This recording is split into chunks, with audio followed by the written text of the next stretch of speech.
कहानियों की जुबानी में आपका स्वागत है। आज हम आपको ले चलते हैं कार्तिक और जूली की लव स्टोरी की ओर। कार्तिक अपनी सुहागरात का इंतजार कर रहा था और वह घड़ी भी आ ही गई थी। कार्तिक और जूली एक दूसरे के साथ खूब अच्छे लग रहे थे। सारे रिश्तेदार दोनों को देखकर बहुत खुश थे और इसके साथ ही कहानी आगे बढ़ती है। रात हो गई। कार्तिक रात को कमरे में आता है और दरवाजा बंद कर देता है। वह जूली को देखता है। जूली नाइट सूट पहनकर रजाई में बैठी हुई थी और बहुत घबराई हुई थी।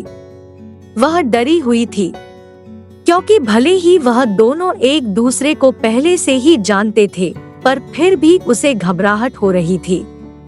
कार्तिक धीरे धीरे जूली के पास आता है और उसका हाथ पकड़कर पूछता है, कैसी हो तुम? और वह कहती कि मैं ठीक हूँ। कार्तिक जूली से कहता, चलो कोई बात बताओ, और जूली शर्माती हुई बोलती है, मैं आपको क्या बताऊं?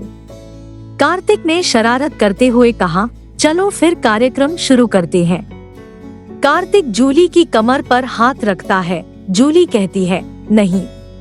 कार्तिक कहता है, अब तो शादी हो गई है। कार्तिक जूली के कपड़े उतारता है और अपने भी। कार्तिक जूली को किस करता है। उसने जूली को काफी देर तक किस किया। धीरे धीरे कार्तिक जूली के गोरे बदन को चूमने लगा। जूली और भी उत्तेजित हो रही थी और वह दोनों एक जान और दो जिस्म हो चुके थे। कार्तिक ने जूली को पूरी रात सोने नहीं दिया। ठंड के दिन थे और उन दोनों को ठंड दूर करने का इससे बढ़िया तरीका कोई मिल ही नहीं सकता था। और अगले दिन जूली बहुत थकी हुई थी और उसे नींद भी बहुत आ रही थी।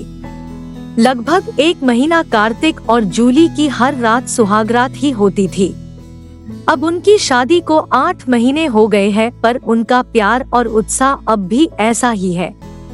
यह लव स्टोरी आपको कैसी लगी? अगर आपको इसी तरह की और लव स्टोरी चाहिए तो कमेंट में जरूर बताएं।